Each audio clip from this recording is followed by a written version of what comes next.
चलिए दोस्तों नमस्कार। आज पुनः एक बार पलक हिंदी एकेडमी में आप सबका स्वागत है।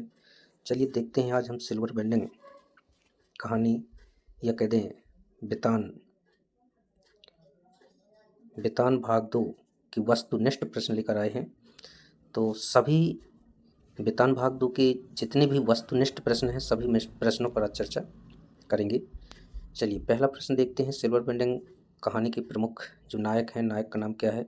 यशोधर बाबू। यशोधर बाबू के आदर्श कौन थे, किसंदा थे? यशोधर बाबू के विवाह की कौन सी वर्षगांठ मनाई जा रही थी? 25वीं वर्षगांठ मनाई जा रही थी। चलिए अगला प्रश्न है। यशोधर बाबू मूलतः रहने वाले थे कुमायूं के। सिल्वर बेंडिंग पर भूषण ने अपने पिता को क्या दिया था? ड्रेसिंग गाउन दी थी, ऊनी ड्रेसिंग गाउन। चलिए दूसरा पार्ट इसमें जूझ था। जूझ का प्रश्न है। जूझ कहानी के लेखक आनंद यादव के घर कोल्हू आरंभ होता था दिवाली बीत जाने के बाद। मराठी भाषा में लिखी जूझ कहानी का हिंदी में अनुवाद किसने किया था? केशव प्रथम वीर ने किया था। अगला है जूझ जो पाठ है उसके लेखक कौन है? आनंद यादव हैं। अगला प्रश्न देखते हैं। रणनौरी मास्टर। रणनौरी मास्टर जो हैं,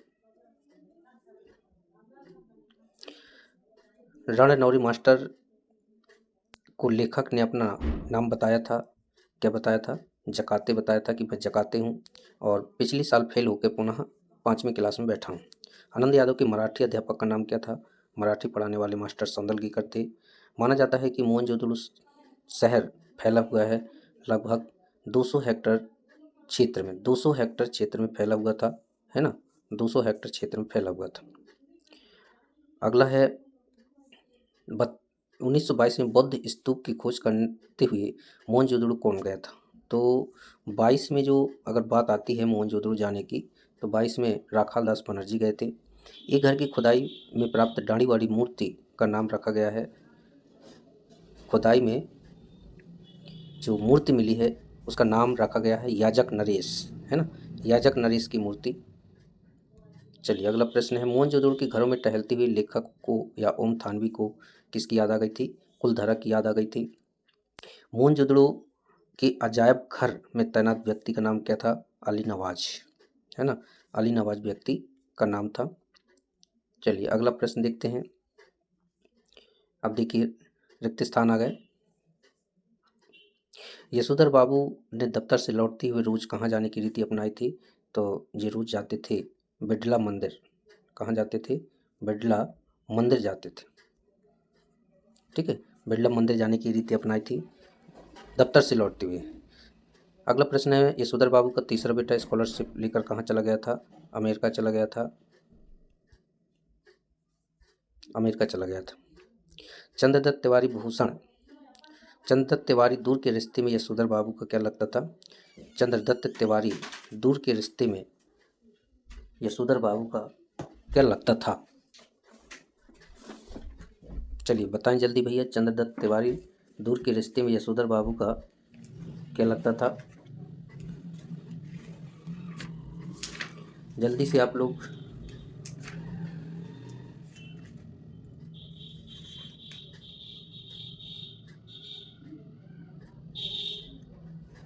भांजा लगता था। क्या लगता था? दूर के रिश्ते में, ठीक है, दूर के रिश्ते में क्या लगता था? भांजा लगता था। चलिए लेखक आनंद यादव की जो माँ थी वो धूप में क्या कर रही थी? कंडे थाप रही थी। कंडे थाप रही थी। और जूझ कहानी लड़ते जूझते किसान मजदूर की बच्चे की झांकी है ना? गांव की बच्चे की झांकी है। दादा सारा दिन बाजार में रखमाबाई के यहाँ गुजार देता था। देसाई की बाड़ी का बुलावा दादा के लिए सम्मान की बात थी, है ना? सम्मान की बात थी। सौंदलगीकर मास्टर क्या पढ़ाते थे? मराठी पढ़ाते थे। सौंदलगीकर मास्टर मराठी पढ़ाते थे। मोहनजोदड़ो में 25 फुट ऊंचे चबूतरे पर बौद्ध स्तूप क्या स्थित है? बौद्ध स्तूप स्थित है। मोहनजोदड़ो में लगभग 700 कुएं मिले हुए हैं। कितने कुएं मिले हैं? 700 कुओं की संख्या। नगर नियोजन मोहनजोदड़ो की अनूठी मिसाल है ना, अनूठी मिसाल है, अनूठी मिसाल है नगर नियोजन। सिंधु घाटी के दौर में व्यापार ही नहीं, खेती भी होती थी, कृषक खेती की व्यवस्था की गई थी। मोहनजोदड़ो की लंबी सड़क लगभग कितनी बताई गई है? सड़क की चौड़ाई मोहनजोदड़ो में जो सड़क की चौड़ाई थी वो कितनी बची है? बची पूछा गया है, कितनी बची हुई है ना? तो लगभग ये बची हुई है ना, आधा मील बची हुई है। इसकी जो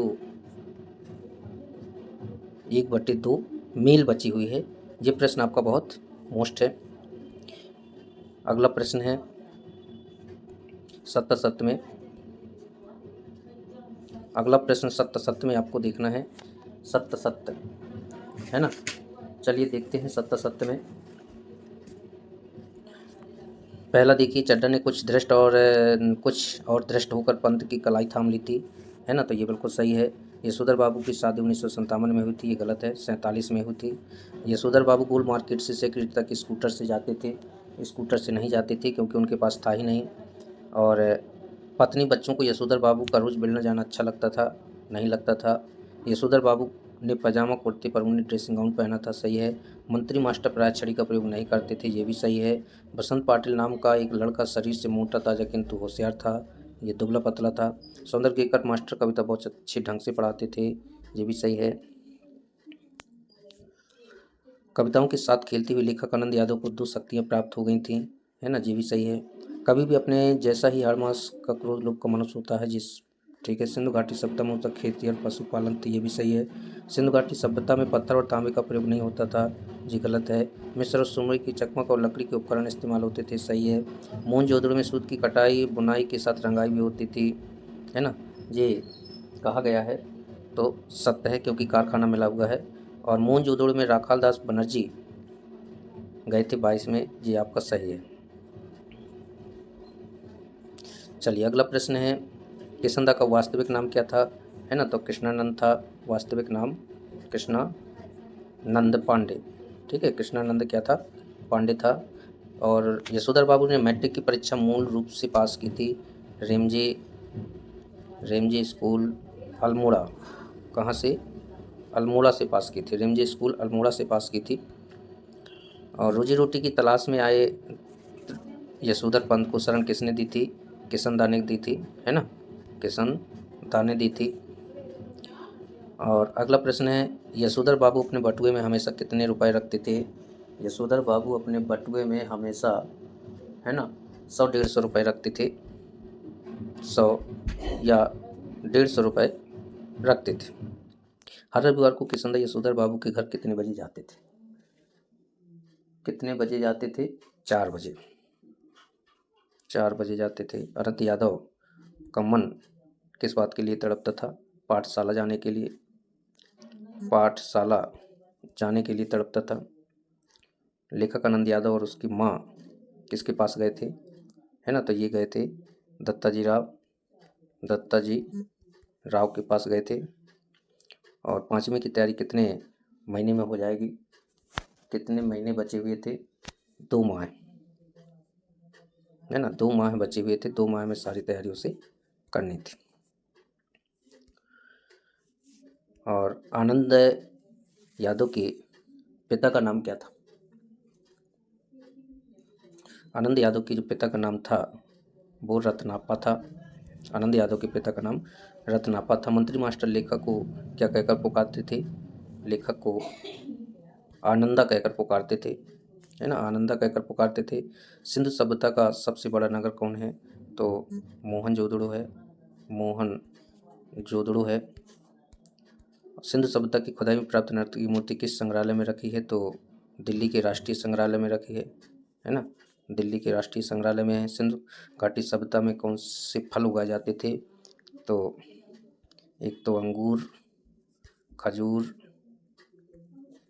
और खरबूजा, है ना, खरबूजा, ये फल उगाए जाते थे।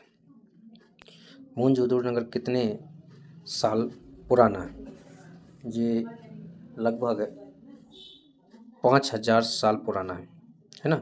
5000 साल पुराना है। मोहनजोदड़ो में प्राप्त महाकुंड की लंबाई, चौड़ाई और गहराई कितनी है ना। तो लंबाई कितनी है, 40 फुट, ठीक है। चौड़ाई कितनी है, चौड़ाई है इसकी 25 फुट, और गहराई कितनी है, गहराई है 7 फुट। 40, 25 और 7। चलिए, इसी तरह के अन्य प्रश्नों के लिए आप वीडियो को सब्सक्राइब कर लें और बेल आइकन को दबा लें, जिससे आपके पास नोटिफिकेशन पहुंच जाए। और सभी जितने भी बोर्ड में प्रश्न आने योग्य हैं वो सारी प्रश्न मैं आप लोगों के पास पहुंचाऊंगा। और कुछ अभी मोस्ट प्रश्न जो पेपर में आने वाले हैं या आ ही गए हैं, आना है, ऐसे प्रश्न मैं अभी आप लोगों को लगभग पेपर के 2 दिन पहले उपलब्ध करवाऊंगा। तो वीडियो देखते ज़रूर रहें अंत तक। जय हिंद, जय भारत।